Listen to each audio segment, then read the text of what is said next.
Good evening, ladies and gentlemen. It's not going to work, is it? Folks, we'd like to call this meeting to order. Recording in progress. As you can tell, I've got a small child's voice that's crawled up in my throat. But I will do my best. If I can't keep going, then I will ask my colleagues to step in. I'd like to welcome you all to the Board of Directors meeting for Sacramento Metropolitan Fire District, slated for today, February 22nd, 2024. I will suspend with all of the reading relative to you wanting to watch this in video later on. If you're interested, it first means you have no social life, and secondly, it means that you can go to the posted board meeting announcements and find that information. But with that, I'd like to do a roll call. Madam Clerk, please call the roll. Yes. Director Saylors. Present. Director Weber. Here. Director Sheets. Director Gould. Trying to be here. Director Wood. Present. Director Rice is absent. Director Jones. Here. Director Costa. Here. And Director Clark. Present. Thank you. Thank you very much, Madam Clerk. We'd like to go ahead and start this meeting with a pledge to the flag. We'd like to ask Director Jones if she'll lead us. My pleasure, Mr. President.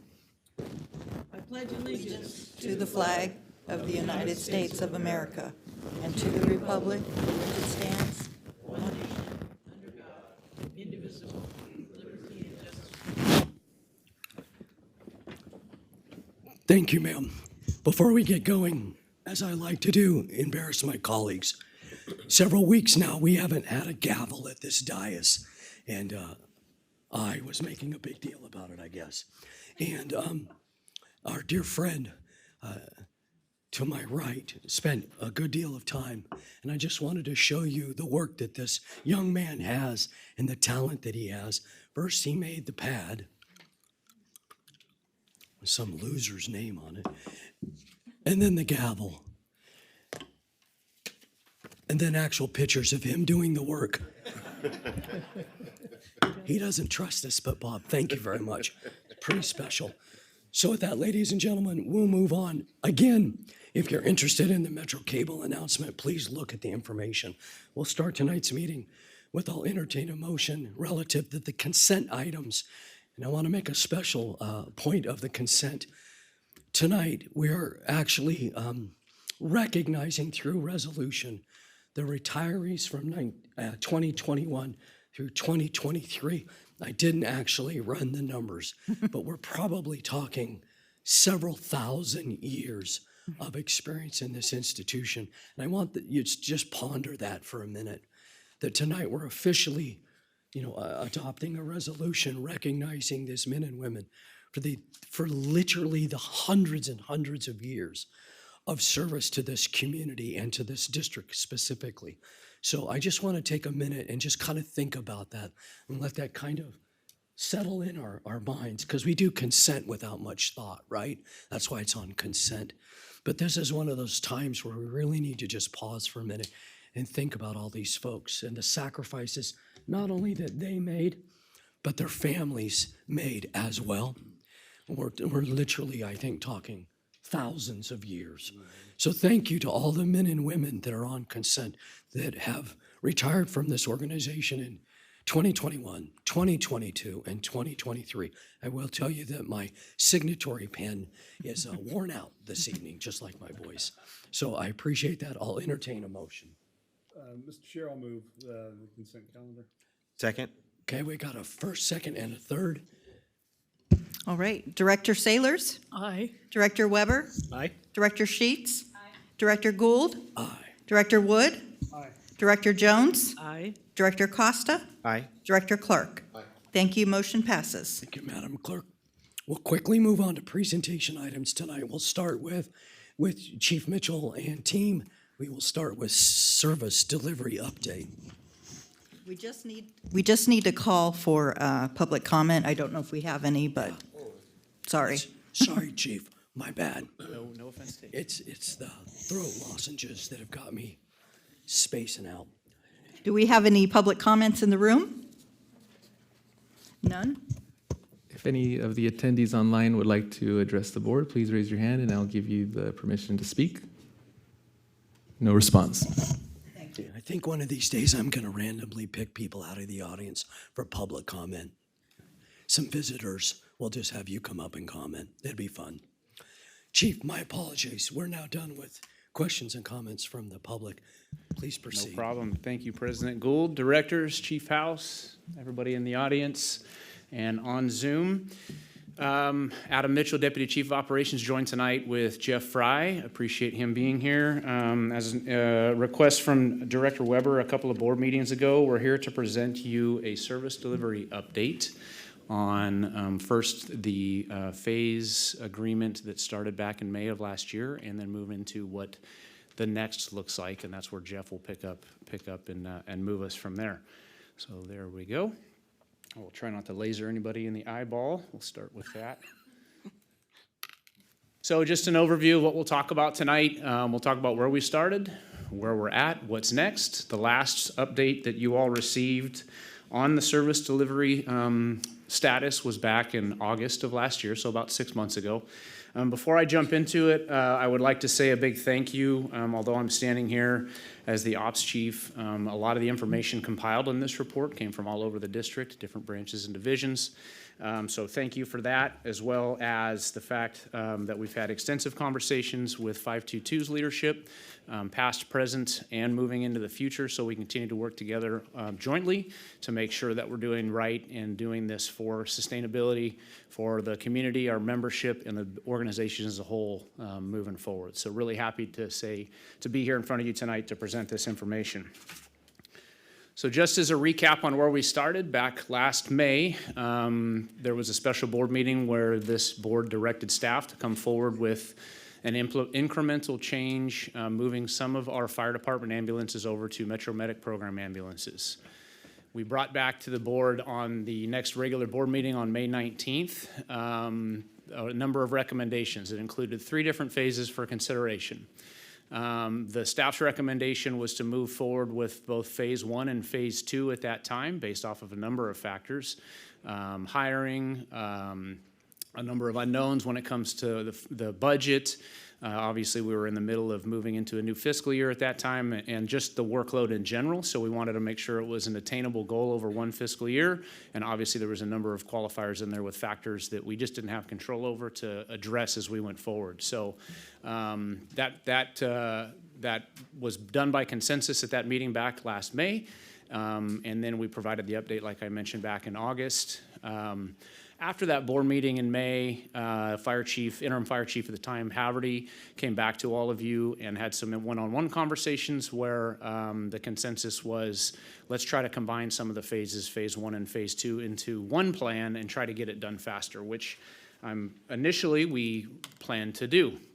So just as another review on what phase 1 and phase 2 contained, it was transitioning 2 of our fire department ambulances over to MMP ambulances, ending the BLS pilot project and using that staffing to assist in staffing up our ALS MMP units that we were transitioning, and then moving 12 firefighters over to the pool. That was phase 1. Phase 2 was a transition to additional fire department ambulances to MMP units, using 6 of those firefighters to move into the pool to help us manage the mandatory overtime and the staff workload, as well as using 6 of those firefighters to move onto an additional first responder unit. Most likely a squad is what we were talking about. Again, I mentioned this before, but both of those were dependent upon our ability to do the hiring, do the training, procure the correct equipment, make sure facilities were available to house the new positions, and obviously the budget to support those. At that time, phase 3 was not supported by consensus of the board, just again, due to what I talked about before, the amount of workload it would take trying to get it done, doing the fiscally responsible thing, and just managing all those things through a fiscal year. So that was where we started. Moving out of that meeting in May, our initial plan for implementation of a combined phase 1 and phase 2 approach was to transition 3 fire department medics over to MMP units. Using those 18 firefighters, we were going to move 12 of them to the staffing pool or have 4 per shift. And then 6 of those firefighters were going to staff a new squad. And then we also talked with leadership, 522 leadership at the time, about moving some of our Metro Medic program units that were the hours of staffing or the hours within how they work were different than the 56-hour work week. They worked 12-hour shifts versus the 48.96. And so if we looked at where our highest unit hour utilization was across the district, the FDMs at Station 21 and 61 were identified as high workload, high time on task, impacts to members. And so we decided to switch a couple of MMP units and fire department ambulances to address that, to allow some more time for crew changeover in the MMP program to decrease the workload, as well as allow those members on those FDMs that are also some of our newest members to get some more time for training and things like that. So that was the initial plan to start. And I think moving into what the next slide is where we ended up at with this and this will be the theme throughout, at least the talking points here in this fiscal year, is the adaptability to making changes to these plans was a critical factor. And I know Chief House, and you've probably heard it a number of times, it comes down to how many people we can get in the field after all of those things are addressed. And so that adaptability is a critical factor when we plan this, during this time now, and then moving into the future. We just have to be in front of being committed to not decreasing our level of service delivery, making sure we have enough transport units out there and ALS levels of care are maintained. So because of some of those factors that are out of our control, we needed an update to that plan. So on August 8th of last year, we had to update the actual staffing plan. We met with 522 leadership and talked about the fact we just didn't get the people that we had wanted. Moving through the MOU process and hoping for more hiring ability, we didn't get there. And so we ended up decreasing the number of FDMs to transition from 3 down to 2. And then we used those 12 firefighters to staff firefighter positions that were vacant. The intent was to staff a pool, which just based off of vacancies and retirements and promotions, we never actually got to a pool, which I'll talk about here of where we're at moving into the next, which is important because that's where we all want to be. We want that pool available to decrease that impact on our members. We did still continue to move forward on moving those 2 FDM and MMP units and flopping them. And then we wanted to continue to evaluate the staffing in that MMP program, and the hiring process is to pursue that additional phase 2 implementation of a squad.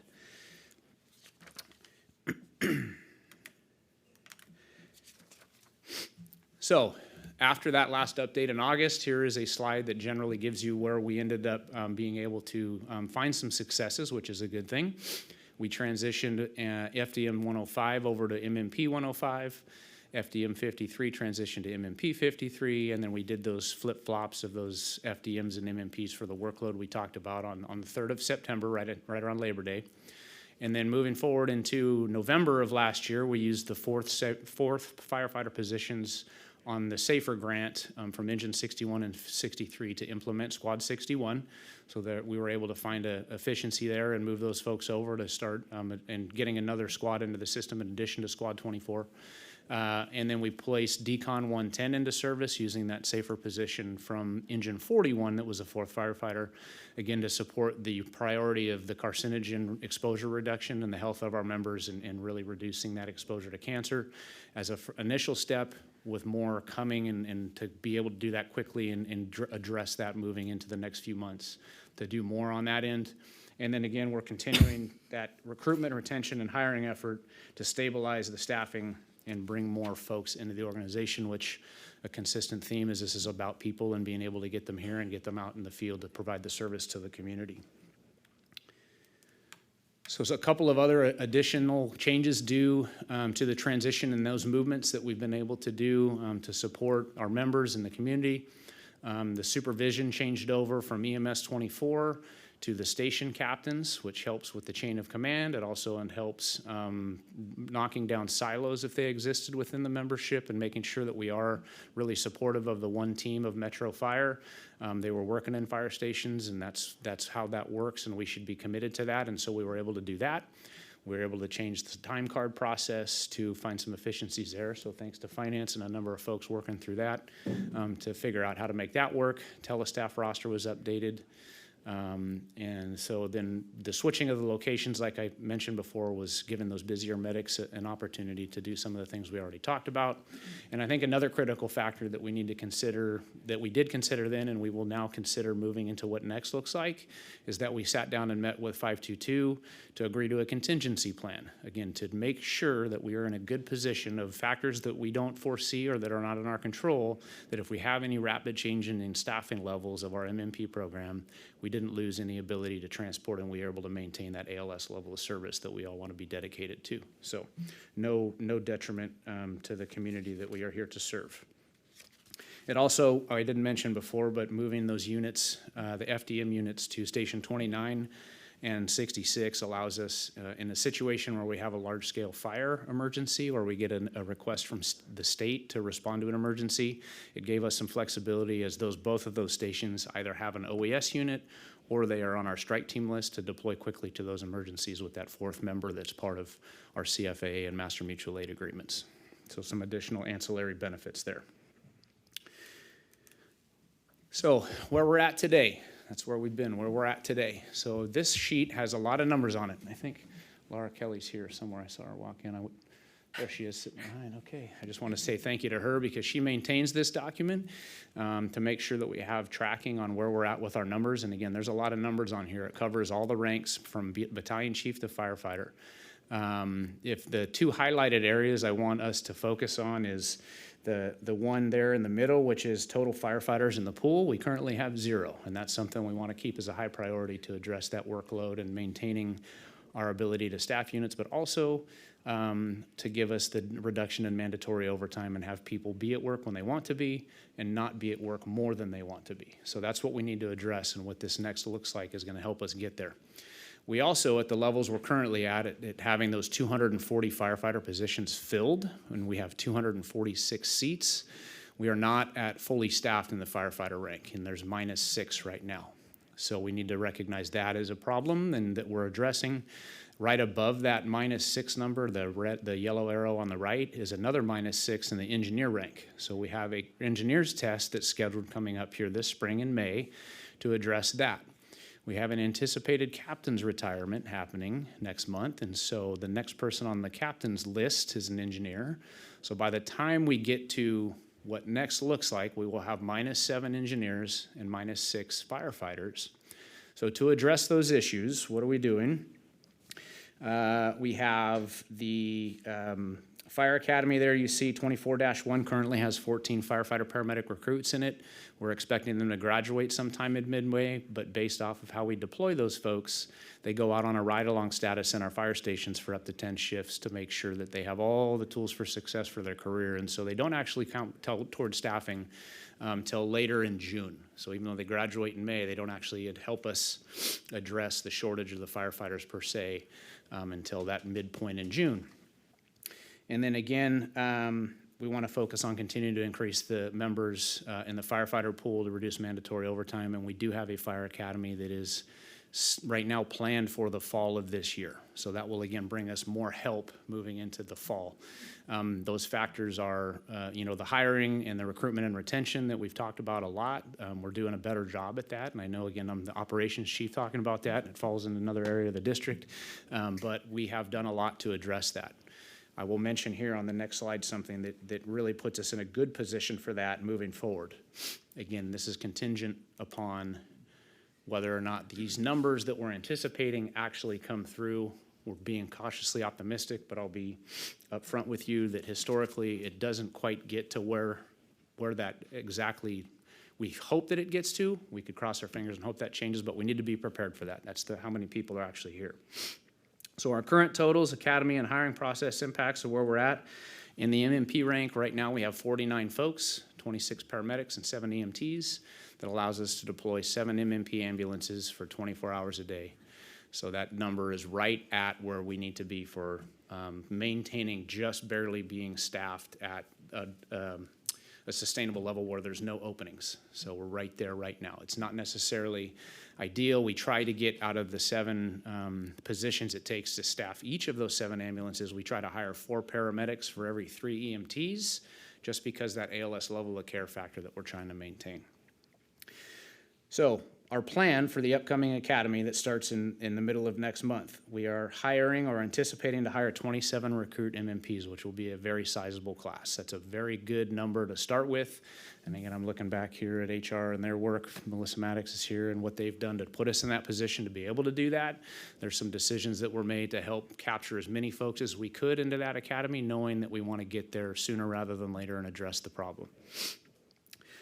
And again, I think it's important to recognize our current and anticipated folks that are currently EMTs are working through the transition to maintaining or attaining that level of paramedic certification, which is fantastic news. But we still need to do some more there on trying to figure out how we get more paramedics. Our folks that we have right now that are working here are still working through that, and we're really proud of them. And again, those folks that we're hiring are also anticipated, which will help bring those paramedic numbers up even further. But the outcome from that is in May, when those folks graduate and they start counting as staffing, that we'll now have an adequate number of MMP members in the program working for us that will give us a capacity to transition and get to that phase two. The combined phase is now phase two before, to be able to look at transitioning some more FDMs, but also for the first time, potentially, knock on melamine or whatever this is, that stays there, and then we will have a pool in the MMP program.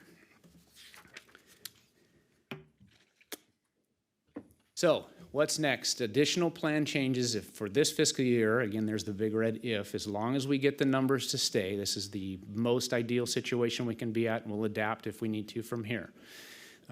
With those hiring and the 14 members in our current fire academy, we'll be able to entertain transitioning 2 more FDMs to MMP ambulances, moving that total MMPs up to 9, and staffing a pool, and then also reducing the FDMs down from 13 down to 11, which gives us 12 firefighter positions to do some other things with, which I'll talk about in a minute. But that gets us to that actual 4 MMP and 4 FDMs that we called for in that first phase approach that you all by consensus supported. And then what that will do is allow us to use 6 of those firefighters to staff an additional squad. So that gets us the squad that we also wanted to get to. It reduces the existing firefighter vacancies down to 0, which we were at -6. And also, as the 14-2 folks come online in June, towards July 1st, gives us, for the first time in a number of years, the ability to actually have some firefighters in the pool. So really, really good news is do a lot of hard work on a lot of fronts to get there. Fingers crossed, that's where we're going, and that's what we're getting to next. One of the questions that I've heard, or at least could anticipate, is the timeline for when we can implement this. Based off of graduation and ride-along time for our MMP members being in mid-May, it looks like we'll be able to start, again, based off the numbers of folks that actually graduate and count, looks like we'll be able to start transitioning some of those MMP unit, FDMs and MMPs, and putting that squad in mid-May, the middle of May. May 13th is the day that we are anticipating those folks being ready for staffing. That will allow us to move forward. One of the things that will come with that, if we do that in mid-May, is that the firefighters will go in, when we promote for those 7 engineers, there'll be about 3 weeks in there during vacation season that could get pretty tight. And I know, I think Director Votava is in the back there. We have a meeting. We had a meeting scheduled today, just due to some other things couldn't get there. We're going to have a meeting next week and talk about what that'll look like, because there would be some potential impacts to firefighters for a few weeks, waiting for those fire academy recruits to graduate and count as staffing. But looking at positive versus negative service delivery, we're gonna figure that out. So there's that. The actual locations of where we put those units and which units we're transitioning kind of goes into what Jeff is going to talk about, and what we've been talking about for a lot of months is using the standards of cover document and looking at the data for reliability and how much time people are spending on scenes and where the gaps are. That's how we're going to decide where to actually put the squad, as well as what units we're going to transition. So we'll use the data to drive those decisions, which is a really positive thing. I know there's a lot of work that went into it. Might as well use that information to best serve the public, right? So with all that being said, again, if those numbers stay true, there's the updated chart, which is a very positive. You see all the zeros there on the right to the big yellow arrow. The vacancies are all at 0. And again, that yellow arrow on the bottom, towards the bottom, gives us 7 people in the pool for the first time for many years. Just for reference, with 7 people in the pool, we'll have 2.3 3 with a line over the second, 3 firefighters per shift in the pool. The number of overtime shifts that we had, filling of vacancies back in June and July of last year were 22 spots a day. Of those, there were an average of 4 per day that were mandatory callback. So we're not quite there on covering historical numbers on pool, but we will reduce it by at least anticipated half, which is better than nothing. We'll take it. We want to be better though. So important note there. Also with that MMP pool, if everybody graduates, you can see the numbers there, 37 and 39. Gives us more than the 63 that would be required to staff up 9 MMP units for 24 hours a day, giving us the pool there, which gives us, again, the ability to decrease mandatory overtime throughout the summer season in the MMP rank, but also put us in a position for Fire Academy 24-2 in the fall, where we get a number of folks that transition over to the Fire Academy, where we historically would seen a big dip in the MMP ranks to maintain that service. It allows us to be proactive and absorb that so that we don't scramble to find people at the last minute. We do still have MMP academies planned regularly to try to maintain that staffing and increase it. So that's really great news. That puts us in a really good proactive position moving into next year. And then that contingency plan will be part of this. We just don't know what we don't know, and part of what our meeting will be with 522 is to go about figuring out if the unknown or the unexpected happens, having a plan to not have any service delivery decreases to the public. So now Jeff's been waiting patiently behind me. He's going to talk about the next few slides to talk about what's next, and it's going to sound very familiar, like a standards of cover document and strategic plan, but I don't want to steal Jeff's thunder more than I already have. So he's using technology. I used old technology, so if his dies, I'll be standing right behind him. I can handle it. He can steal all the thunder he wants. So again, just picking up where Chief Mitchell left off, if you remember when we were having these discussions about this time last year, we understand the phase approach was what we had to do to get something moving now. But really, that was an effort to buy me time to finalize the standard of cover and get to this new process. So I believe at that point in time, I asked the board for 16 months. So I think we're on track with everything that we said we were going to do. And I would like to take you a little bit through that and what we're thinking about, really focusing tonight on a matter of process and how that fits into a bigger plan leading up to the preliminary budgeting process. So just want to take you through some of these details. Really starting with the board level initiatives and outcomes, getting into some project goals, and then talking about really the process. So how do we take the standard of cover, use that to form the service delivery plan, and then that informs preliminary budget. So I do want to start, this is the last piece really from the service delivery element where the board told us where you want us to focus. And in regard to this, I want you to focus on the outcomes there. Those outcomes are really asking for some kind of process and consideration of best use of people and things, right? I kind of combined all of that, and the word that really stood out to me here was the ROI piece, which is looking at our total service delivery, how do we make the best choices? And I think that's what the board was asking, to get the best use out of limited resources. So I've interpreted that return on investment as a cost-benefit analysis, and I'll get into that in a little bit. So one of the things I want to talk to the board is we finished the standard of cover, has lots of great information, but the question I got after that was, well, this is great, but it's policy. It kind of stops at all the data and the information. We want to know what's next. We want to know what's better. So I wanted to draw a distinction between that document and a plan, because the plan needs to have operational buy-in, and it has to have that reality check on how is this really going to work. So I very distinctly want to create two separate processes from standard cover and service delivery. And that leads us to this piece. I think you probably remember this.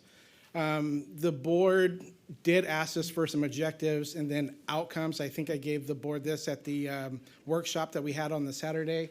Santiago, if you don't mind zooming into the output there so we can see that. The three outputs, you can see the strategic document was the standard of cover. That is done. It is a matter of policy, but the output from that was three things. And I want to make sure I get this right. So the three things were, number one, the operational plan, now calling that the service delivery plan. And it's made up of a couple of pieces, which is the reliability piece that we've talked a lot about, which is a measure of first responder availability. And then the second piece is the ambulance time on task, reducing workload to create that balance. So that's the two pieces for that first output there. Again, that needs to fit into our hiring process and our CIP process, because there are elements there as well. The second part there is the station master plan. The station master plan. We had a couple of holes in it. We knew what was happening in growth areas. We didn't have a really good handle on infill stations. And what were the calls that were outside of our standardized response times, how many calls that were, and then using the cost-benefit analysis, what is it going to cost us to serve those calls? And then the third component there is creating this new service standard. We've talked a lot about the dense urban standard, which is really what's affecting our call volume and the workload. So we want to think about what are ways we can start to address this and be prepared for it as we move from a rural standard up to this dense urban standard. How do we get ahead of this equation? How are we planning 5 years out instead of being in this reactive mode? So all of these elements have been combined in this service delivery plan. I have a wonderful spreadsheet. I'm really excited about it. Not going to bore with you today, but we are getting there.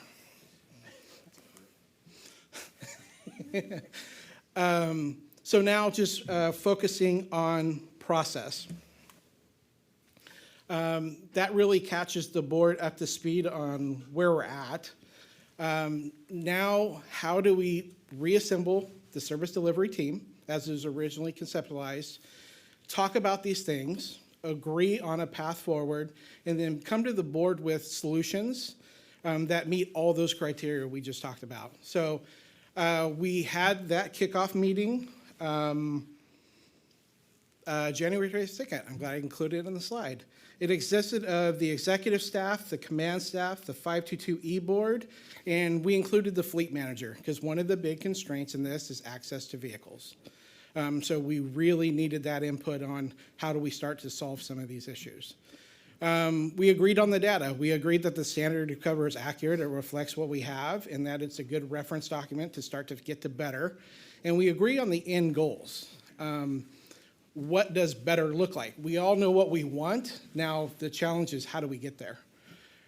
So we're having follow-up meetings. The follow-up meetings are good. I think it's an opportunity for me to sit with the ops folks and talk about how we wrote the standard of cover and how it's used as a tool to make better decisions. And they've really honed in on that and are really thinking about scenarios that they experience in the field and how that we can conceptualize these different things. The conversations over the last 3 weeks are fantastic, including one that we had yesterday. Just totally happy with where the group is going. Out of that group, we expect some recommendations that we can evaluate in all of these areas. And again, this is the planning front side with the operational reality backside to come to that best decision. Okay, so when I took the standard of cover and all the board adopted policies and just started measuring the calls we didn't get to as specified and put it a dollar amount, this is what I came up with. This is really for me and something that I want to address later on as external engagement and an education piece for communities, but also lawmakers about the real effect of what's happening in our world and how we really can't get to this level of service that we want to get to. For the operational perspective, we quickly got to, okay, this isn't real. Let's set it aside. Where can we focus on 3 to 5 projects, areas that are truly cost effective that can make a difference to the district today? So again, this is just kind of a planning exercise, but I do want to make the board aware. Our spreadsheet is broken up in 3 categories. Master plan projects, 11 at 170 million. Very rough numbers, really not important since we're not going to develop this anymore. We're going to focus on solutions. Here's the cost benefit analysis I was telling you about. The range is $4,000 to call to $6.2 million per call. And I'll give you an example. The 6.2 is kind of funny, right? We have a brand new development area called Rio del Oro, just east of it here a bit, that's starting to build. We had 3 calls in that area that were outside the first due of an existing apparatus. The cost to provide service to that call would be around $18 million. So you can quickly say, okay, cost benefit, $6.2 million, calls ridiculous. We can throw that one out the window. We're very focused on the high call volume impacts, reasonable budget amounts. So we're thinking up to $10,000 per call is reasonable based on what we're trying to do if it improves service. And then that takes all of these hypothetical scenarios and reduces it down very quickly to a concentrated conversation about better. So again, reliability is focused on those first due apparatus, and then we also have the ambulance workload there. So again, you've heard me say this a couple of times. Now the group is very focused on 3 to 5 project areas and developing alternatives that are realistic based on all those factors you heard Chief Mitchell talk about. The one thing that I've really heard is we do need different ways to get to better. One solution isn't going to work. And I think you said alternatives, or Yeah, I it's forgot just- the word. It's different than what we've been doing when we talk engines, trucks, ambulances, now squads. That's what we're talking about, is looking at different from that. MIH, expanding, nurse navigation, mopeds, motorcycles. So all of those things, and we don't want to get stuck into what we're currently doing, because the community, based off 50 year ago plan, that's not what we're doing now. So we need to be very open to what it is going to be asked for us currently, and then down the road, 5, 10, 20 years, and that's what we're talking about, so. So we need options on the hiring front. We need options on the vehicle front. So we have these broad things, and I included it there. Very broadly, we're talking about potential mix of ALS and BLS squads and ambulances, utilizing smaller vehicles because engines are very hard to get, and potential peak time units. That's what we know today. That's where the conversation is. We've asked the ops team through these continued discussions, we'll bring back to the bigger service delivery team to talk about what this means as a recommendation for the board. So every time planning and development is in front of me here, we always refer to this slide. But again, what we're trying to do is create a connection between service delivery. We want this information, these solutions we're talking about, have to fit into a bigger picture. So again, when we're talking about a staffing plan, there are other staffing needs. We're talking about ops, but there are admin positions and other things. There are also capital projects that will have to happen for this to work. So all of that information has to be then communicated and included in these different pieces for consideration. And all of that comes to the board as a preliminary budget package for approval. I think I want to treat this like we're doing CIP. So we will, once we hit milestones and we have more information to share with the board, we'll do shorter presentations to say, okay, we had 30 projects, we're down to 5. Okay, with 5, we had 15 scenarios, we're down to 3. And this is what we're recommending as a part of preliminary budget. So that is the process that is going on today. I think we're on track for what we told the board. And with that, we're happy to take any questions. Questions from the board? Yeah, Bob, go ahead. Sure. I just want to thank you very much for the presentation, all of the back work that has been happening on this. I appreciate very much being updated. It gives me a better sense of where we are, where we're going, all the moving parts that you folks are putting into this. So thank you very, very much for that. Thank you. Our pleasure. Other questions from board members? Gentlemen, I think this is a great example of the collective work that's happening at multiple different levels within the organization. Kudos to all of you that participate. I think this is really high-end conversations that are going on in a fire department. So I'm really proud that you guys are being so collegial and you've got all the stakeholders involved and those kind of things. So I think this is going to work out well for us. So thank you very much for all the effort. Appreciate it. Absolutely. Thank you very much. All right, we'll move on with presentation items. We're going to now hear about our audits, something we're pretty proud of. I think we've got a decade or more of like badges or trophies or plaques or something. So That's coming in a subsequent item tonight. Real briefly, thank you, Mr. Chair, board members, Fire Chief House, and colleagues and members of the public. I'm going to provide a brief introduction and to this presentation item before I turn it over to our audit partner. This is Nitish Desai, who's from Badawi and Associates, who's our auditor for the district. And briefly, the annual financial report is your checkup on the fiscal condition of the district. After the budget year is closed, it examines our financial condition and helps us forecast revenues and expenditures for future fiscal plans.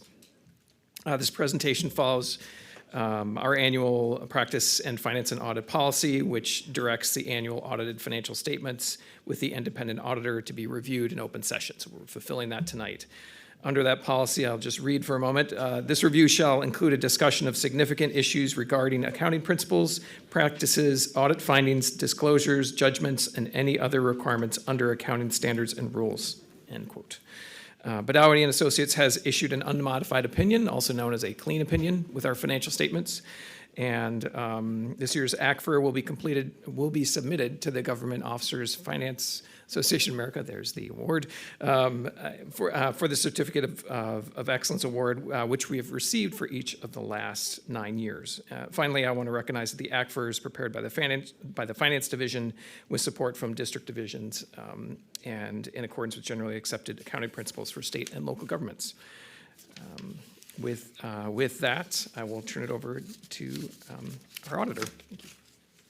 Thank you.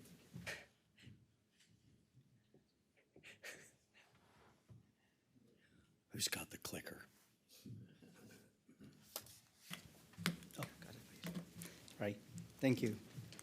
Board, I have a short presentation on the district's audit, covering the engagement team, the deliverables, areas of primary emphasis, our auditor's report, a few slides on the financial statements, required communications we need to make as the auditors, and then I'm happy to answer any questions and conclude. In terms of the engagement team, so actually Ahmed Badawi was the audit partner. I was a quality control reviewer. Ahmed couldn't make this meeting, so I'm in his place. But in addition, we had an IT specialist who looked at IT controls over financial reporting. Our audit manager was Salah Yassin, and we had 3 staff that were helping in the audit. In terms of deliverables and scope of our audit, so we've issued an independent auditor's report on the district's financial statements. With that, we also issue a report, it's referred to as the Yellow Book report, which is the internal control over financial reporting on compliance and other matters. And also we issue a single audit this year, which is the 3rd bullet point, where we audit your major federal programs. We also look at your GAN limit or appropriations limit and do agreed upon procedures on that schedule. And lastly, we issued our communication to the board, which will be covering all the items that are in the required communication slide. In terms of areas of primary audit risk, our audit is performed on a risk-based approach. We do a risk assessment and identify significant risks and address them by applying audit procedures. These are the 3 most significant audit risks: management override of internal controls, improper revenue recognition, and pension and OPEB.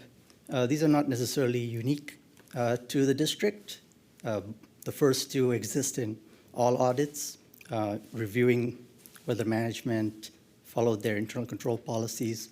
We look at journal entries, incorporate unpredictability in our audit, and we look at if there were any unusual business transactions. Excuse me. We also confirm a lot of your revenues, and we pay closer attention to your pension and OPEB accounting.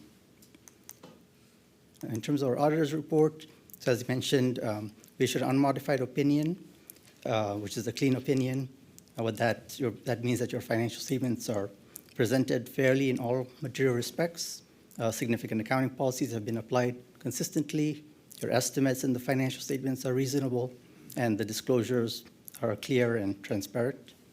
We also issued our agreed-upon procedures on the GAN limit or the appropriations limit schedule, and with that, we had no exceptions noted. Covering the financial statements, this is a slide covering the assets of the district over the past 3 years.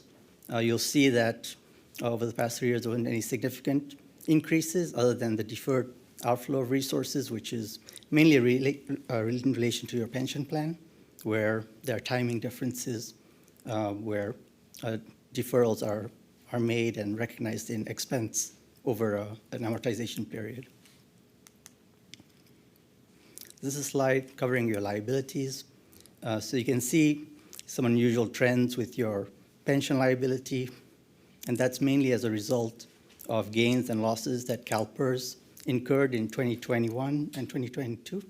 So the net pension liability has a 1-year lag, so even though you're presenting the 2023 financial statements, the net pension liability is actually as of 2022. That's done for reasons to make sure that the plan assets were audited, and so audited numbers are in your financial statements. With that swing in the net pension liability, that's what's impacting the deferred inflow of resources. So these large increases or decreases create deferrals, which then get amortized. In addition, the discount rate used to measure the pension liability was decreased this year, so that also created an increase in your liability. This is just your net position over the past 3 years, which is your assets minus your liabilities. This is classified into 3 categories: your amounts invested in capital assets, restricted amounts, and then your unrestricted amounts. Your unrestricted amount is in a big deficit, which is not unusual because a large part is a result of your long-term liabilities for pension and OPEB. Excuse me. This is a slide comparing your net cost of service to tax revenues. So this looks at your total expenses of the district, net of any program revenues such as fees, grants, and comparing that to your tax revenues, which are meant to fund those services. So you just look at it over a trend to see if there's any issues, whether there are sufficient taxes or not. And it's something that you probably need to look at over a long period, not necessarily just 1 year at a time, just to see if there is a problem, but no issues there. This is a slide on the general fund. This is referred to as expenditure coverage, where we look at your unrestricted fund balance, compare that to your expenditures, and see in the unlikely situation where if you have no revenues, how many months would you be able to operate? The GFOA recommends no less than 2 months, and the district has about 3 to 2 months of fund balance there, which is within the recommendation. Just a few slides on pension and OPEB. This is a slide to demonstrate the sensitivity of the net pension liability discount rate, which is a disclosure in your financial statements. So you can see that with a 1% increase or 1% decrease in the discount rate, the net pension liability could be drastically different. Not that one number is more accurate than the other number. The actuary has selected the appropriate discount rate. It's just to give you an idea of what that number could be so you can make appropriate decisions. Similarly, there's a sensitivity disclosure for OPEB in your financial statements. Not as drastic of a swing here, because when you look at your pension that you pay to a retiree versus what premium you're paying for health, it's drastically different over the annual period. So the impact is not as great. Just going over required communications. So this is a slide clarifying our responsibilities as auditors versus management's responsibilities. Our responsibility is to opine on the financial statements. So we look at internal controls of financial reporting, the tone at the top, evaluate compliance with laws and regulations, review the financial statements, and communicate the results of the audit. Management are responsible for the financial statements, implementing internal controls, providing us with the documents, adjusting the financial statements for errors, and informing us of any fraud, complying with laws and regulations, and to take corrective action if we do have audit findings. Our responsibility includes maintaining our independence as auditors. So we follow rules set by the AICPA and the state board. Those rules restrict us from acting as management and other things. No issues in timing of the audit. In terms of significant estimates, your pension and OPEB plan are large estimates. Other estimates include depreciation expense and accumulated depreciation. With regards to difficulties encountered in the audit, significant audit adjustments, deficiencies in internal control, there were no matters to report, and we believe that there were no risks, or significant risks or exposures were identified. As part of the audit, we obtained a representation letter where management represents to us that they've provided us with accurate documentation, and there's nothing else we need to be aware of before we sign our report. And there were no issues regarding material incentives or events and conditions. As part of our audit, we do an evaluation of financial condition to see whether the district would operate and will be here within a year. So this would only be reported when you have a very bad financial condition, negative fund balance, and things like that, which the district is far from that situation. And that concludes presentation. I have Ahmed Badawi's email there in case you have questions for him. He's primarily responsible for the audit. You're standing there, you're gonna get the questions. Hold on. Any colleagues have questions? Go ahead. I just want to thank you for the detailed presentation. It is absolutely incredible. I know that we're confident when we have an auditor come in and do our, auditing our finances, because the organization is very fiscally responsible, and it's really, every year when we say we're getting these awards, it is really amazing. So just want to thank you and your company for the certificate, and you successfully brought me back to post-traumatic stress from when I was getting my MBA. Any other questions? Following my colleague, I think this is one of the richest board meetings that we have, when our team presents to us a clean audit finding. There's a lot of special independent districts that suffer from unclean documents. And so if you had anything to do with the development of this audit, you developed work that then was fed to the auditors. Would you please stand?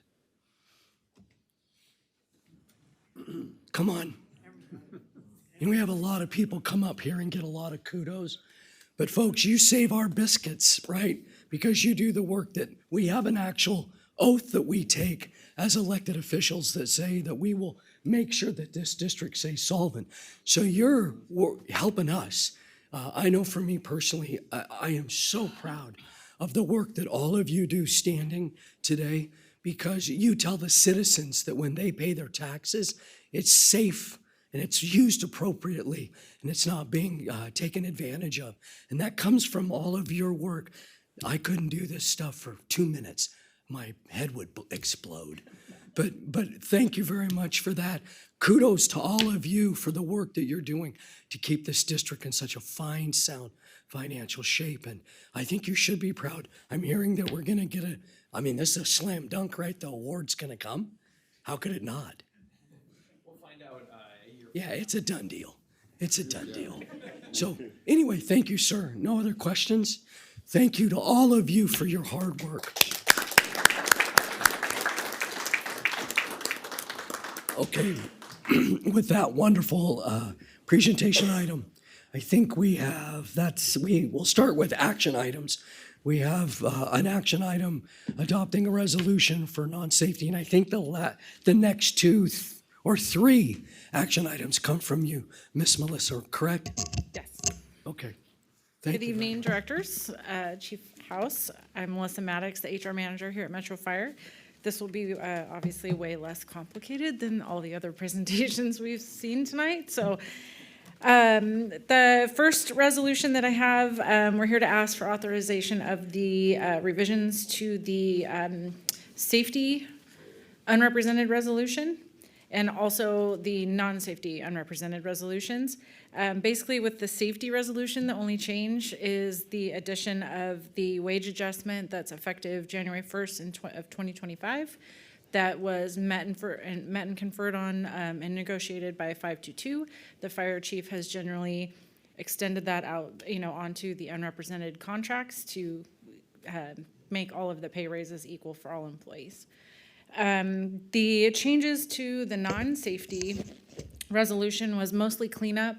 In section 1 of that non-safety resolution, there was some name changes, some position movements that had happened over the last year from various things, reclassifications, that kind of thing. So it was more of a cleanup situation.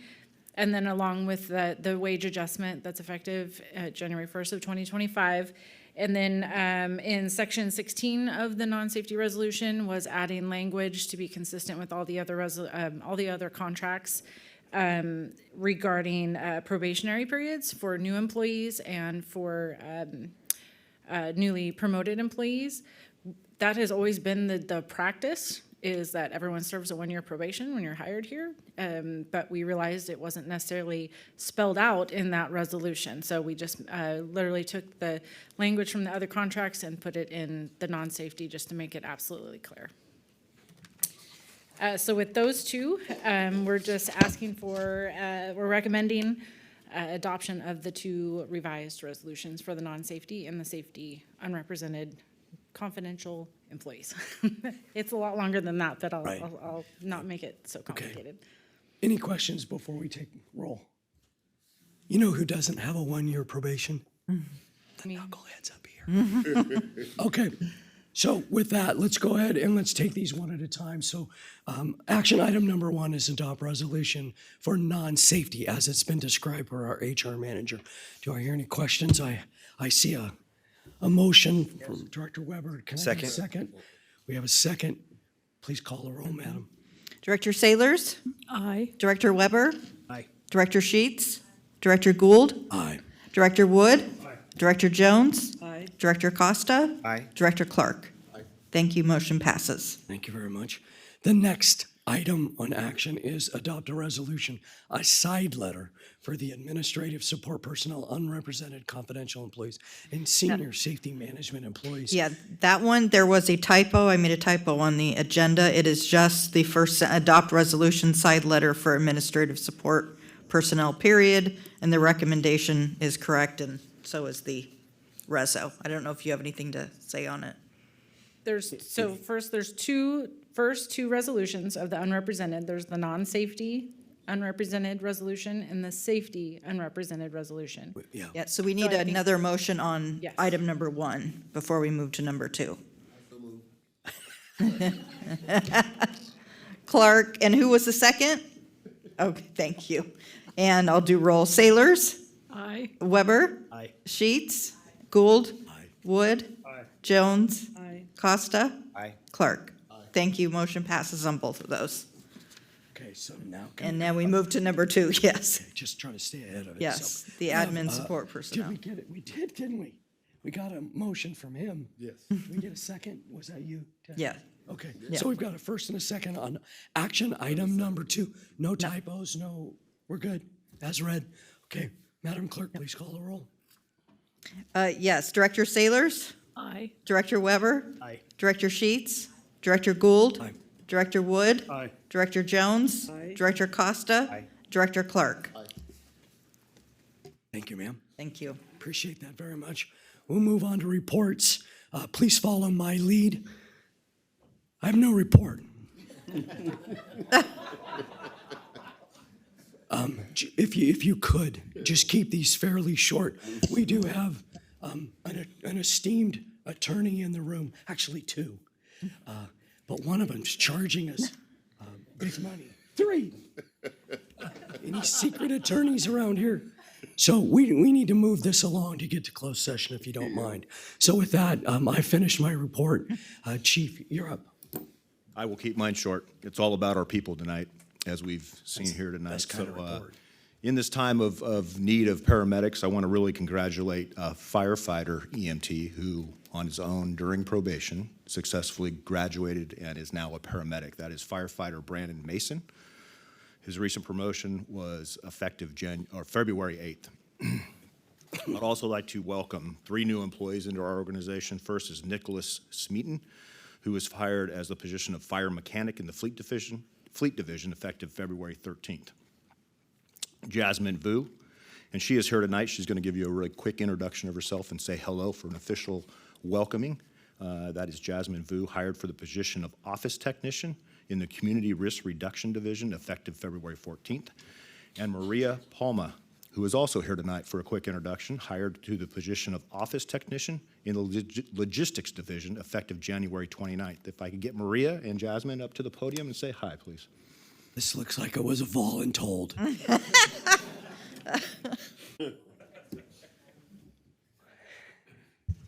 Hello, Mr. Chair. I don't think this is what you were expecting when you tried to call on us as members of the public. Guilty. Hello, everyone. My name is Taunyi Jasmine Vu, known as Jasmine. I am the newest office technician for the Community Risk Reduction Department under Chief Law and Chief Nygren, but you already knew that because Chief House just told you. I am in my 2nd week here, and already I can see that this is truly an extraordinary place to work. I have felt incredibly welcomed by everyone here, and I am very excited to serve you all. Thank you.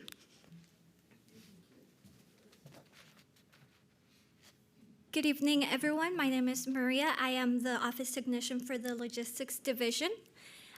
Previously to this, I've never worked in a fire district, so I'm fairly new to all of this, but I'm actually very excited. I really love the family here. This is pretty much what I envisioned coming in, and I've heard a lot of good. I do plan to be here for many years. Hopefully I can retire here, and I'm just very excited to see where a career with Sac Metro takes me in the future. And I am also very excited to continue seeing all of your faces for many years to come. Thank you. Thank you both. Thank you both and welcome.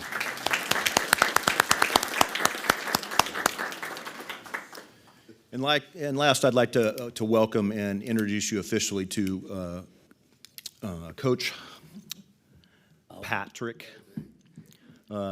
He's a coach that I had the opportunity when I was in the training division to hire under my tenure there, but he has really taken the ball and ran with some things that's sensitive to us with wellness, outside of his normal coaching duties, underneath the other part of his division, which is health and wellness. As you know, cancer screening and alike is a very sensitive topic now. We want to be very proactive. Before he comes to the podium, though, and he's going to talk about what was happening over the weekend with absolutely zero cost to the district. When we talk about collaboration, and you asked me to reestablish some outside relationships, this is an example of the priority of doing that to zero cost to the district. The outcome I'll save for him to report out on, but it was amazing for me to hear this. While this was going on, when we talk about true collaboration, myself, Pete Votava, and Captain Matt Cole, our Battalion Chief Matt Cole, were all down in Phoenix looking at their wellness center. I think we were all pleasantly surprised, and they had some good transitions. So the timing couldn't have been better. They transitioned a captain that was promoted to, that was in the wellness center about 15 years ago, to battalion chief, and she just recently got promoted to division chief, who oversees the wellness center. I made a phone call to their fire chief on Monday to not surprise him that our fire chief was going to be there. A courtesy, right? He informed me that at the same time at our visit, they had just got out of a contract that was 20-plus years old with their providers.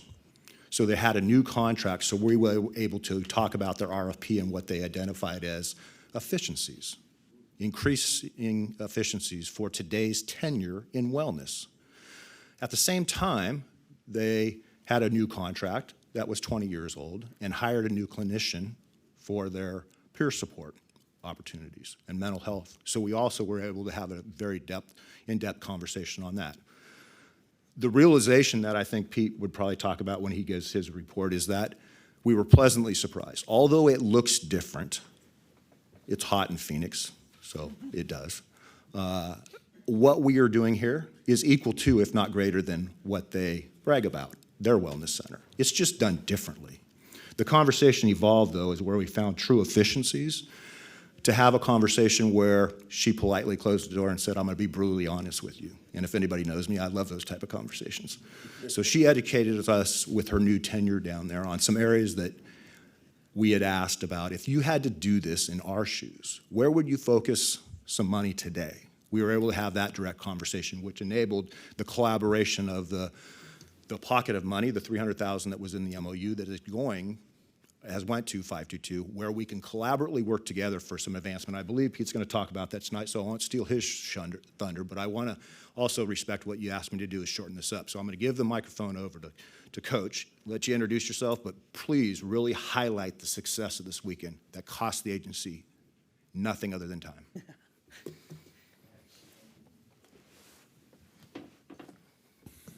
Well, thank you for having me, board members, chief, distinguished guests, and the rest of you in the back. First off, I want to ask President Gould, the throat lozenges that are making you loopy, do you have any more? I'll take a couple. Yeah, we can work that out. Okay, very good. So my name, like Chief said, my name is Patrick Gallagher. I'm the Health and Wellness Manager here at Metro Fire.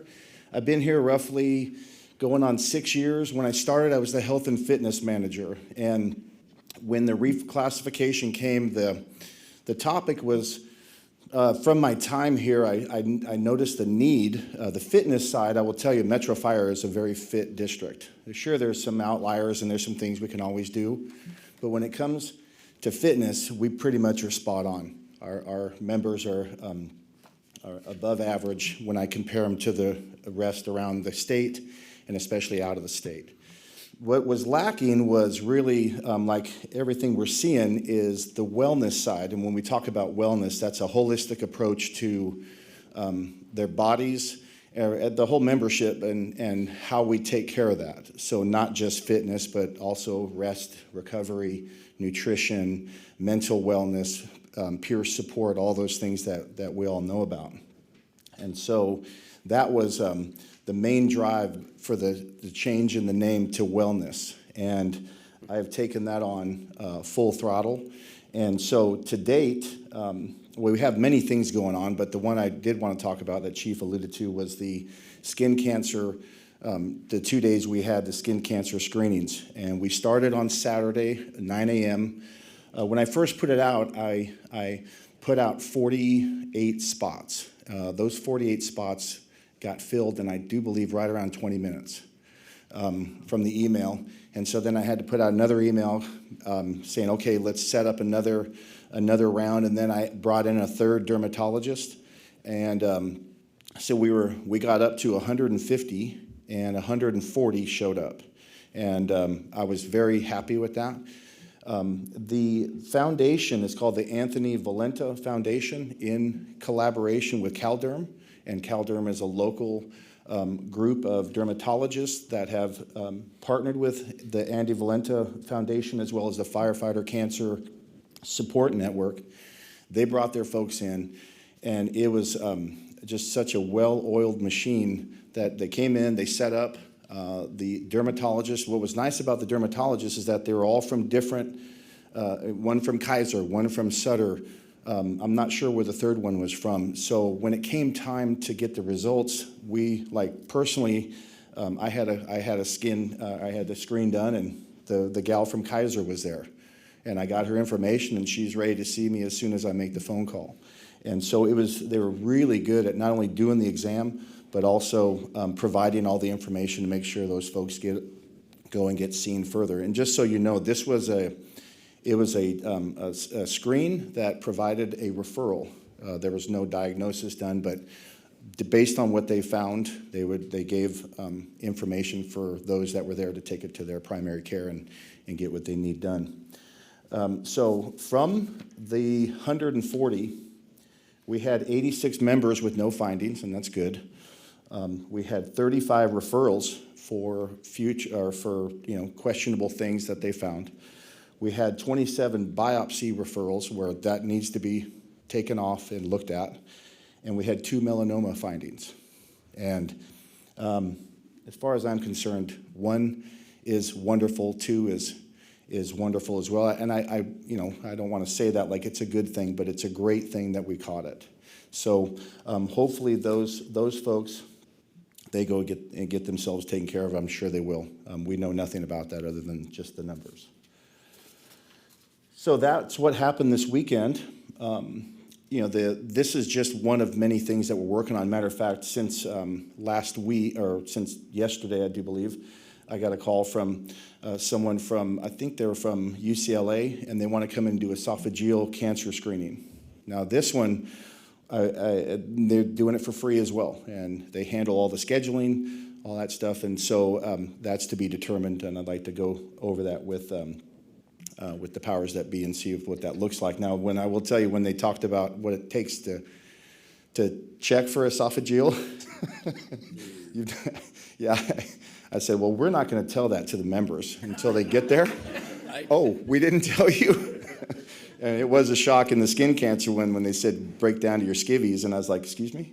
But they didn't, they spared no expense. This one here is a little more in depth with something going down your throat with a balloon, and I said, we may not get 150 for that one, but we'll probably try. So moving forward, this big push, and now that I have the microphone, I appreciate the time, our wellness exams and moving more towards a more robust wellness exam, I think is very, very highly needed. The cancer screenings with ultrasound, advanced blood screenings, all these things I do believe is the future for the Health and Wellness Department and for the best thing for our members. So that's something that I'd like to look more at. And then the things we already have going on with our mobility training, our wellness center and we talked about the community, and because I'm a team of one, I have really relied on the general public and the SMEs out there that have businesses that I've made connections with businesses that are doing wellness to provide more for our members. Wellness centers that have everything from infrared, sub-infrared tables to hyperbaric chambers. And I'm really trying to push our members towards those things that really accent more rest and recovery, regeneration, obviously nutritional components, and to drop down the low-level fight or flight issues that we have here at the district as well as other districts and departments as well. So that's all I have. If there's any questions, please, I'd like to hear them. Questions for the coach?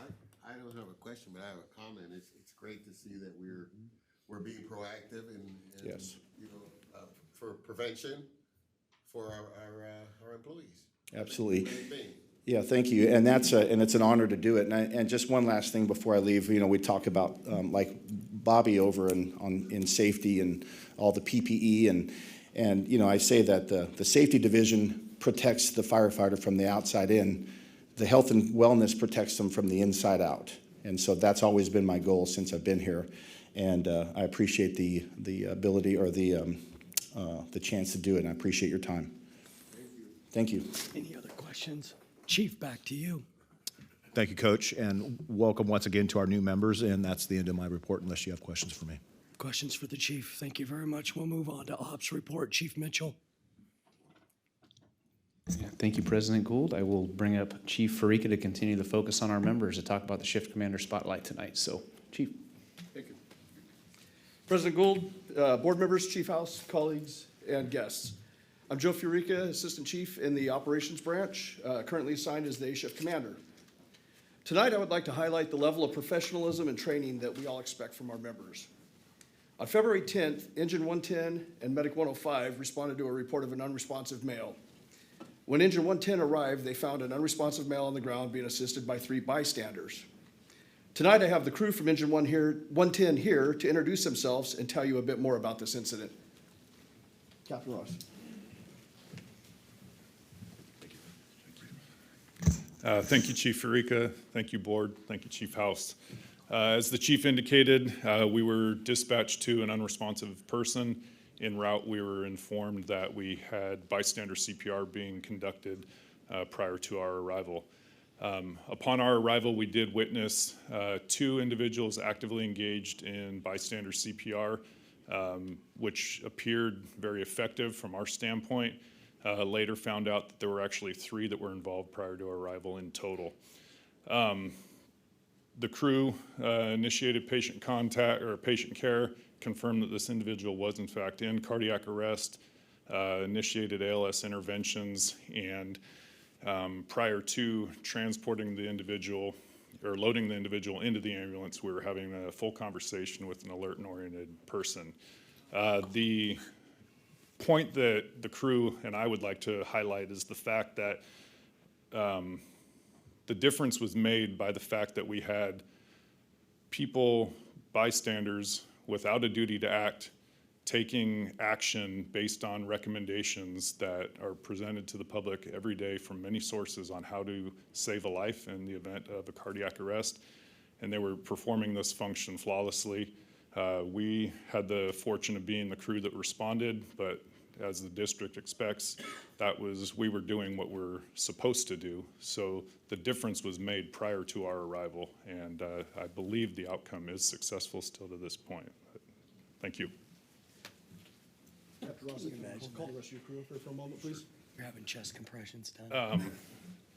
Firefighter paramedic Jason Valenzuela was the primary paramedic treating, and then engineer Aaron Wham was also involved as well.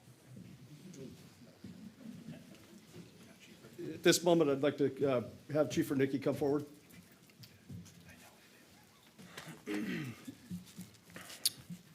As maybe some of you have seen in EMS, we've had the pleasure to recognize some of our crews with an EMS challenge coin for EMS excellence. And so tonight I would like to do just that for this crew. You heard about the call, so I'll spare some of that write-up, but EMS excellent is not just the outcome. And as Captain Ross just said, that from the time the public recognized the need, performed CPR, and our crew arriving, a lot of times we get recognized and we do our part in our role in delivering the energy and having the monitor and all the tools. But it really was from recognition to the end. But our crew being organized, having 3 paramedics on scene, and the function they did, I don't want them to downplay the role that they played because it was significant. We review the calls and look at the monitor and everything they did. So I'll take a minute of your time and read this commendation for them. As most EMTs and paramedics know, survival from cardiac arrest in the out-of-hospital setting is a rare event. Many die suddenly. Due to this sudden cessation of spontaneous organized rhythm, few of these patients arrive at the hospital with a perfusing rhythm, and even fewer are discharged back home. Competent and timely pre-hospital care gives those few patients a much greater chance at survival and makes our effort in all cardiac arrest cases worthwhile and meaningful. Early recognition by the public to activate the 911 system, the fire dispatcher, and the team approach made the difference. As recognition of your excellent performance in this emergent event, we would like to award you this challenge coin to commemorate your efforts and to serve as a reminder to you and your commitment to an outstanding patient care that you provided to save this man's life. Congratulations on a job well done.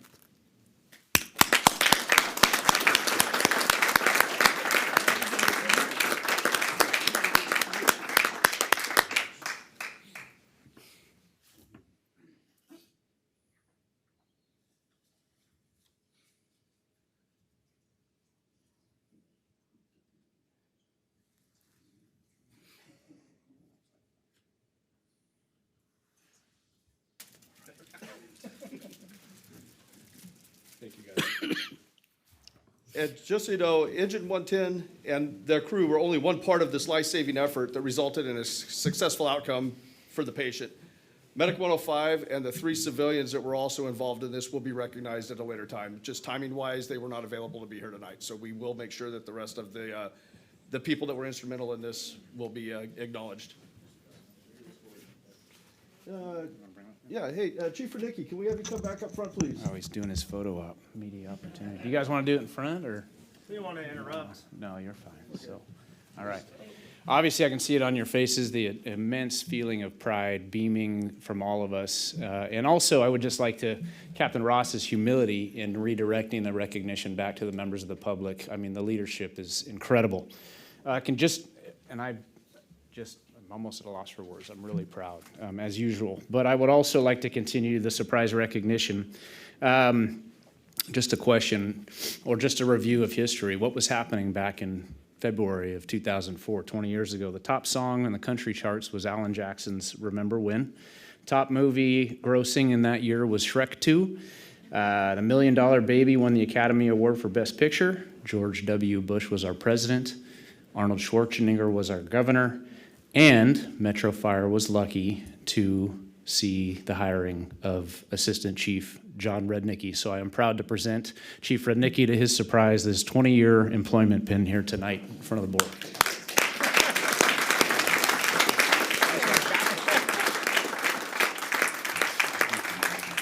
Okay, and that ends the operations report, Mr. Chief, don't go anywhere. Director I Wood just has had a a, question. thank you, Mr. Chair. I just had a quick question. A few years back, we used to do sidewalk CPR at events, and I haven't seen that for a number of years. And I was just wondering if we're going to bring those back, or if they're Great question. We obviously, our CERT folks have been doing a great job at a lot of our community events. They bring out and do those presentations at different events. I know we used to advertise them more. I don't think Chief Wilborn is here. No, he's not here though. So we will, I had thought about that the last station tour also. I think that's an incredibly, obviously beneficial example of the things that we can do to be better for the public, and I fully support, and we'll look into bringing those back on a more regular basis, just focused on that. So, That's thank you, great. Director. Thanks. All right. Thank you, Chief. What an awesome story. Can't imagine what it would have been like. Compressions 1 minute, A&O the next. That's a, you got to be there for that stuff. That's incredible. And some of those who have practiced medicine know just how shocking it would be to the providers. Like, what did you just say? You know, and I just gave you X, and so that's pretty cool. Good story. Administrative report from Chief Bailey.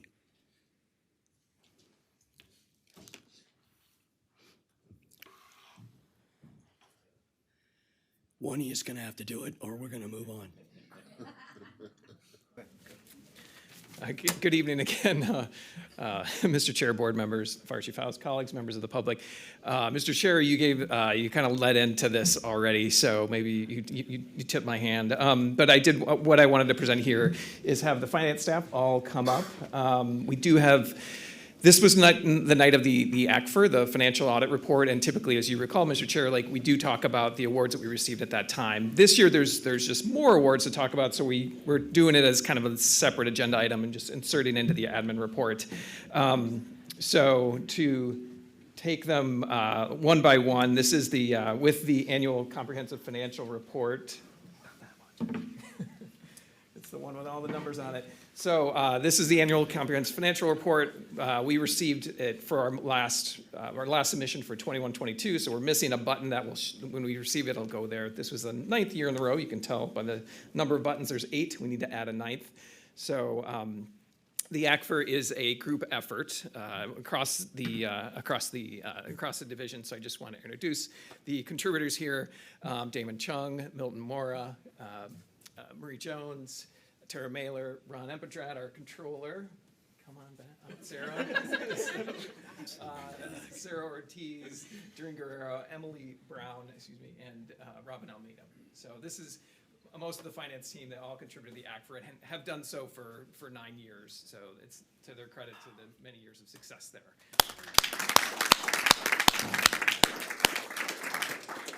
And before I move on, just one piece of information. When we did the ACFR presentation, it was a new auditor this year.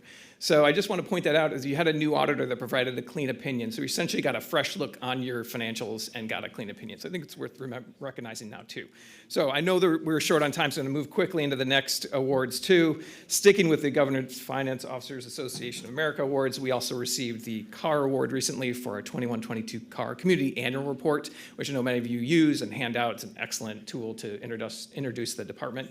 Special, also a team contribution, but mainly want to recognize Ron and Marie for that. So they're mostly putting that together, so thank you. And then moving on. And I'm talking quickly, but there's two more awards. These are new awards, newer awards from the California Society of Municipal Finance Officers, and they are, the first one is the capital plan. We submitted our capital plan the first year, last year, for the 22-23 capital improvement program plan, and we received that award. And that is also a team effort, but also we do that with economic development. So I want to recognize Jeff Fry and Aaron Castleberry as well. So that's a success we've had there. And then this is our first time receiving it. And then finally, we received the California Society, the CSMFO Operating Budget Award for our budget. We submit the final budget, and we've received the Excellence Award last year. The prior year, we got a meritorious recognition. So we got the higher recognition last year. I couldn't resist a couple of statistics on the Excellence Award for operating budget. The minimum score to get the award is 70. The average score was 86, and we received a score of 99. So with that, I thank the finance team, and that concludes the presentation. Hold on, don't go anywhere. There. You need to talk to all of these groups and stop with the boring plaques and get trophies. Because like at universities, they have all the big team trophies in the middle of the facility. You guys need a whole hallway with just a big You can find them in our glass full of hallway. trophies. Like I've said it before, I think you people are so incredibly special to this district because you make it easy to sleep at night and to be elected. When I raise my hand and swear that we're going to keep a financially stable organization, it's nothing to do with me. It's all you guys, every bit of it. So we just can't thank you enough, and keep it up, but get a trophy. Let's see what we can do. Thank you. Chief, thank you. You good? Yeah. Thank you. Thank you. Very good job. I saw Deputy, or Chief Wagaman there. I'm sure there's no way he can match up to that unless he's bringing Barbie love. Oh, he is. Good evening, President Gould, directors, Chief House, and staff. Initially, no report, but Chief Law definitely wanted to bring in a recent event to your attention. So I'd like to pass the microphone over to our Fire Marshal, Chief Law. Thank you for your patience with me, Director Gould. I will keep this brief, but I think it is relevant to your constituents and our community based on the amount of concern we've been hearing from our constituents about the problem with illegal fireworks in the community. Yesterday afternoon, our arson investigators and fire inspectors were able to work with the Sheriff's Office and the County of Sacramento and go to a business in South Sacramento on Sky Parkway in a strip mall. There was actually a hair accessories business that was selling illegal fireworks right at the front door. Those fireworks did have Safe and Sane seals on them. However, they were all counterfeit. We were able to confiscate those fireworks, get them off of the street so they're not going to be in the community.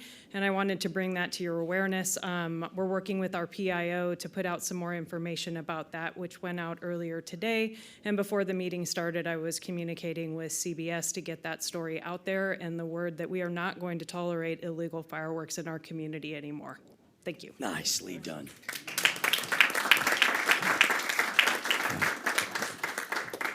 You gotta love these kind of things.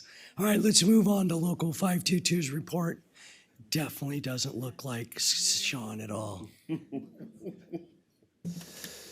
Good evening, President Gould, Board of Directors, Chief House, and guests. Pete Votava, Local 522 Union Director.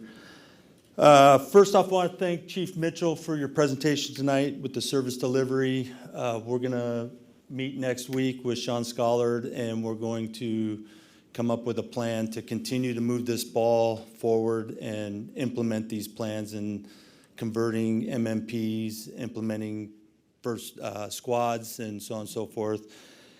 And in that, we do believe it's imperative that we try to come up with a hiring plan and overhire what we need historically. Along the way, we lose folks, whether it's the 10 shift ride along, the academy, whatever it is. Our goal is to take the big red if staffing can be maintained and turn that black and no longer have a big if. So we're going to work collaboratively with Chief Mitchell and try to keep that thing moving forward.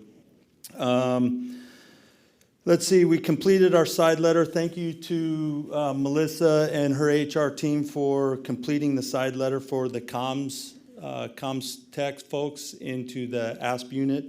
We're working with HR on some language revisions for the sick leave policy and the PP policy.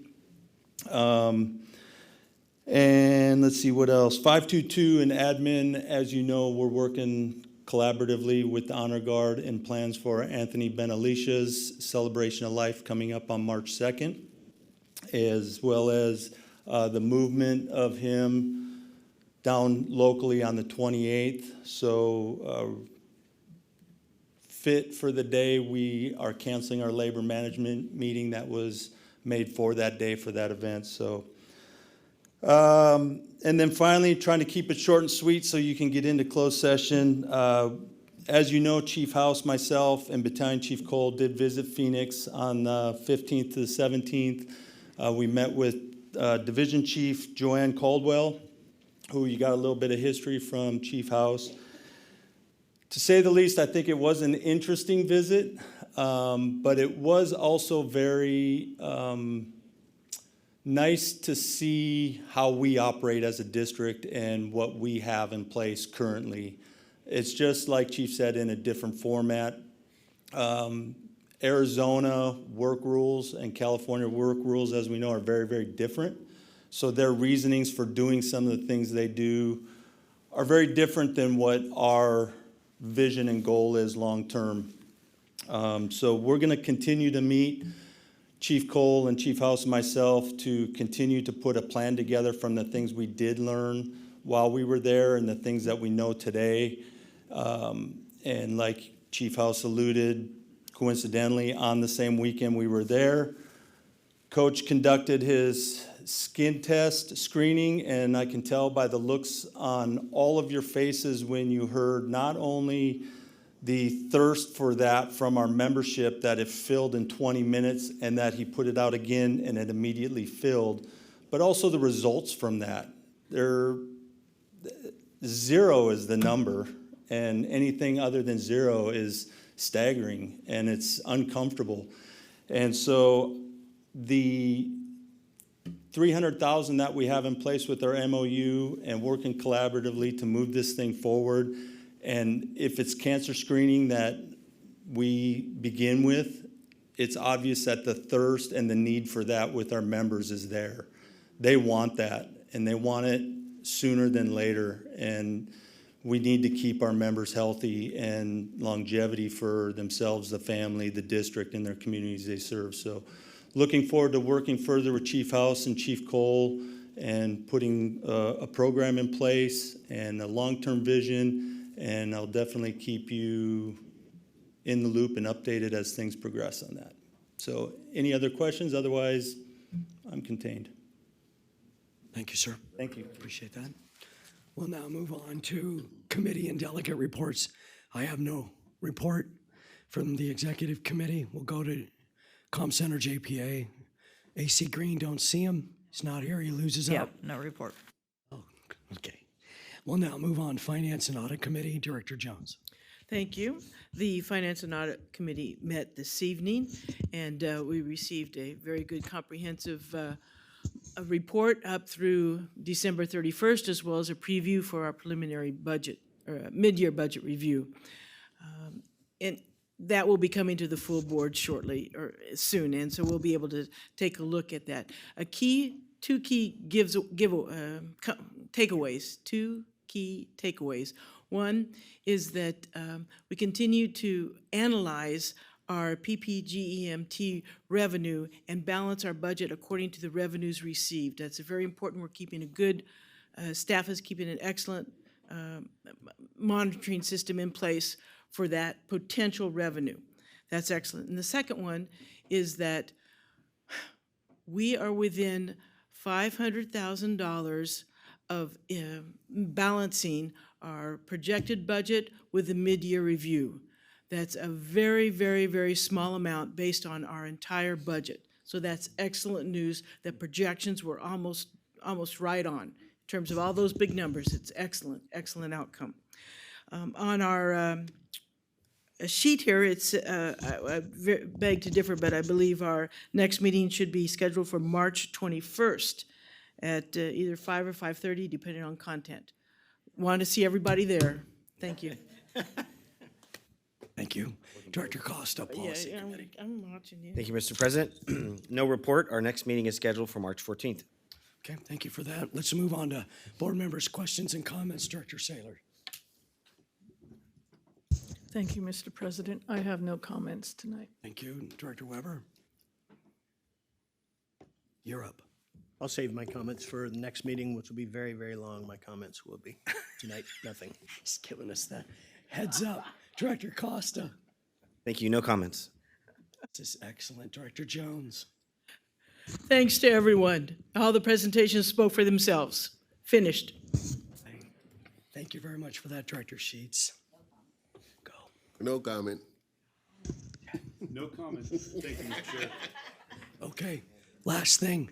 We're going into closed session with an expensive attorney. You all need to go home. No one stay. This meeting's suspended. Recording stopped.